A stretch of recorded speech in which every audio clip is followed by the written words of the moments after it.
special feeling, but we also realize that we've got an even bigger task at hand this week, having to go on the road to play a terrific Air Force Academy team that I don't think is lost at home in 9 or 10 games. They play really, really well. They're playing terrific defense and one of the top rushing teams in the country. So as excited as we were about last week, it's on to the next week. And what is it like for you personally to go back there and compete against your alma mater? Well, obviously I've got a lot of, personal relationships with that staff, being a grad from there. That place holds a special, place in my heart. But it's not about me. It's about this football team and their football team. And getting our guys ready and getting our guys to understand how competitive that team is, how hard they're going to play, understanding their schemes on both sides of the ball, and giving our guys an opportunity to win a conference road game. And that's what we're focused on. And those schemes are a lot more complex than people think, aren't they? They really are. They're doing a terrific job now of not just running triple option out of a double slot set. They're very multiple in their formations, their spacings. They're running some elements of pro-style offense, inside and outside zone. They're doing play action pass stuff off of it, running some power game. They're a very, very multiple offense now, and it gives you a pause as a defensive coordinator. You have some calls that you would like to make if you know it's just going to be triple option. You've got other calls that are different styles of defense. If you're playing a team that's a pro-style team, when you don't know when they're going to mix one or the other, it makes it tough. How big a factor is altitude for a team that spends most of its time here at sea level to go to 7,000 feet and have to compete? It can be if you allow it to be. We played at altitude before, at CSU a couple years back. Playing at New Mexico's 5,000 feet. It can be if you allow it to be. I think our guys are in great shape. If we had a bunch of big fat guys, it's probably more of a factor. We don't have that. Questions for Coach?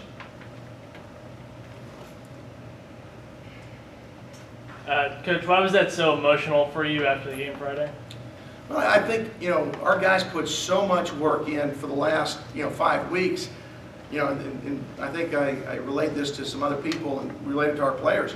You work that hard and you expect to get a paycheck on Saturday with a win, and you don't get it, it hurts. And so to finally see our guys come back from a 2-score deficit, have a quarterback, have a really gutty, although not always smart, as he'll attest to, performance, have him lead, have all 3 phases come together. It'd been a long time, so a lot of emotion was in that game. Did you see, as the week went on last week, did you see that kind of performance in Kilton? Absolutely. That first game, it's always hard. The nerves are going, you got the adrenaline rush, but we knew he's got the athletic ability to do it, and more importantly, he's got the leadership ability to do it. We knew that during that next week of practice, he's going to see the opportunities that he would have liked to have had back and improve on those things. He's going to do the same thing this week. Going through the film with him, he sees plays that he made and why he made good choices, and then some other choices that he made that probably could have made better choices. So he's going to continue to get better each week. Repping more with the ones, the timing will be better. I thought that we were going to have a great chance to compete with him, and he's going to give us a chance to continue to improve each and every week. As the game progresses on Friday, or sitting down watching film with him, can you see anything in his eyes or on his face when maybe things change for him confidence-wise? I don't know. You'd probably have to ask him. But I think looking at his body language on the field, I don't think he's got a confidence problem.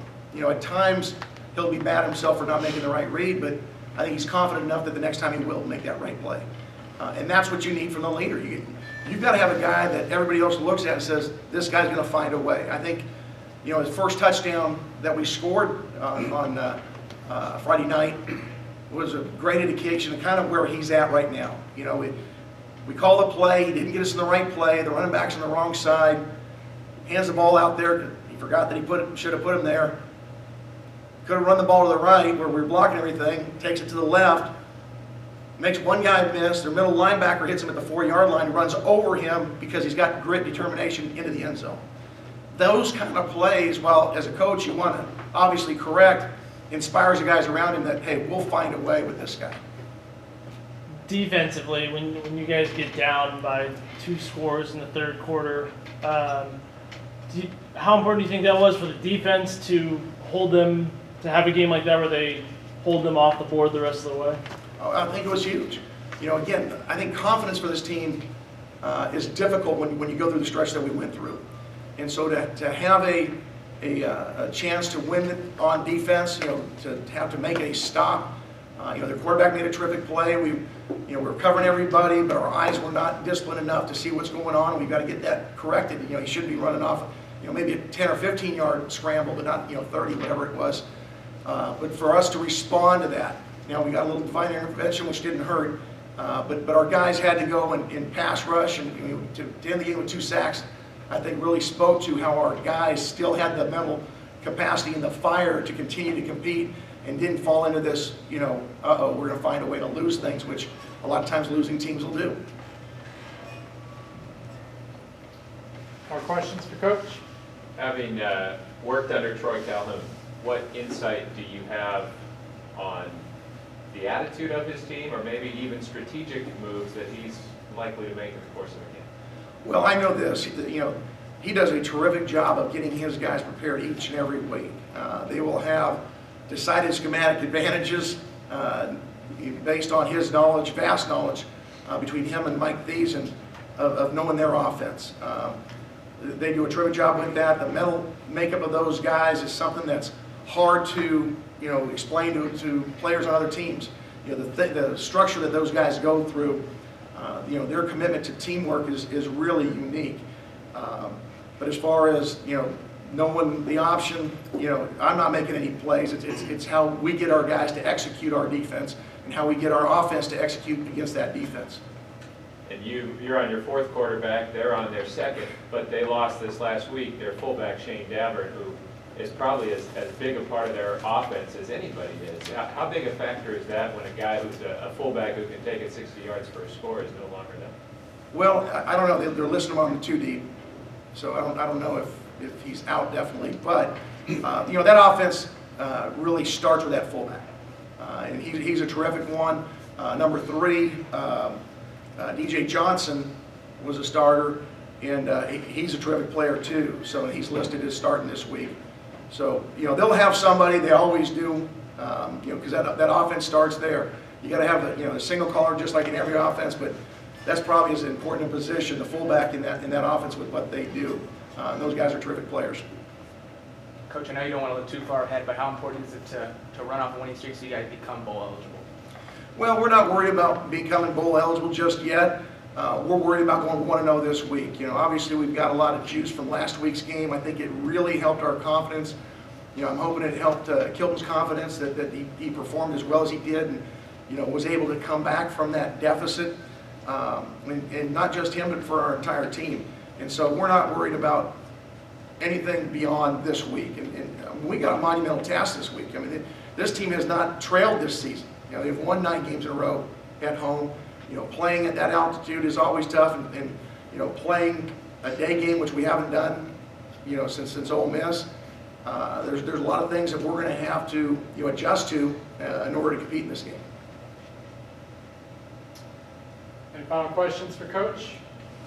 They're not known for throwing the ball, but when you look at their receivers physically, they don't necessarily look like guys who you wouldn't see on any other school in the Mountain West, right? Robinette in particular. Yeah.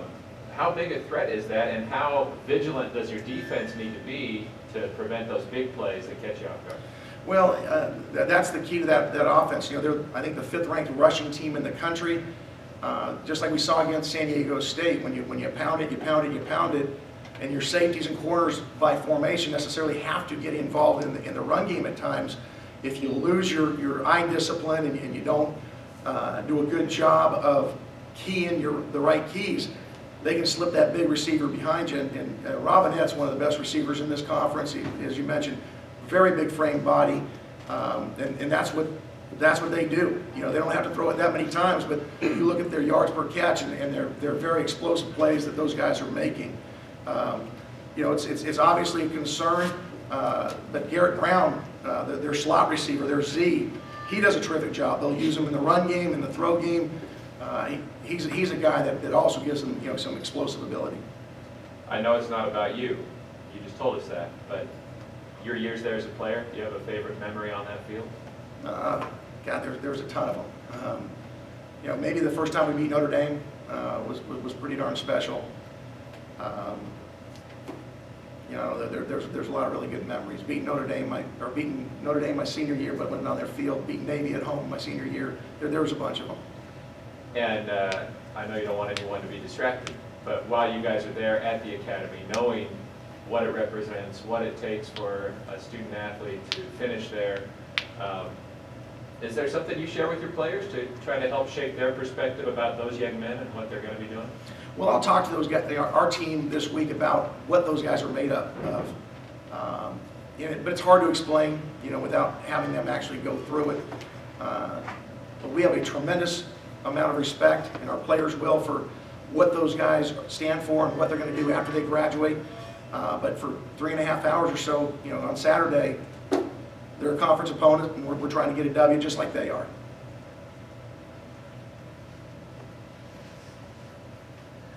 Coach, can you share a little insight into Bill Romanowski's speech to the team and how it fired them up? Yeah, we were very, very fortunate. Bill's daughter's on our lacrosse team, and I met Bill during the recruiting process. Coach Poswang, brought him by and got a chance to meet him. This week he was coming down, or last week he was coming down for the game, and volunteered that, hey, if you'd like me to talk to the team, I've been going through some tough times as well. In a 16-year NFL career, you'd imagine that. And I think our guys understood the kind of passion it takes to play. I think he played 220-something games in a row at linebacker in the National Football League, 16 years, 4 Super Bowl championships.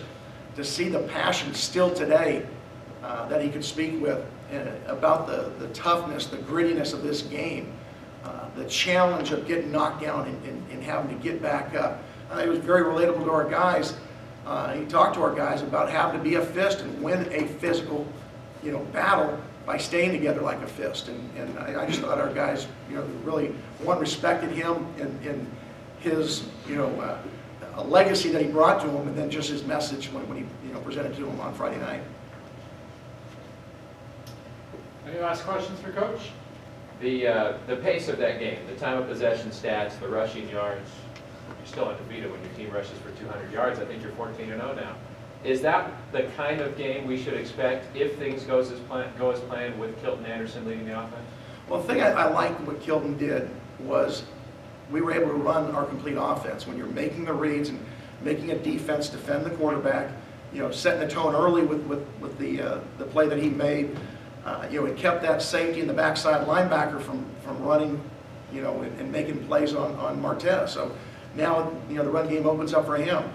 Now that the safety's down, having to worry about, Kilton, now our throw game's open because they're playing man coverage and we can do some things. That's our formula for success. You've got to have all 3 phases to do it. It was good to see that. I think he's really growing in the package, and that each week he'll continue to make better and better decisions. And with your place kicking, what's the status of that now? Cody missed the kick, and then Jimmy had 2 more after that. Well, I think what the decision process was, Cody missed. The next kick was beyond 42, 43 yards, which is the wheelhouse for Jimmy, and he made his kick. And so then we went with Jimmy again. It's going to be the same thing. Nothing's really changed. Typically, Cody's been more accurate at the shorter ones. He pushed it a little bit. He didn't miss him by much. I have complete confidence he'll come back, and I think he'll like kicking at altitude to have a little more pop coming off the foot. All right, well, we'll let Coach DeRuyter go at this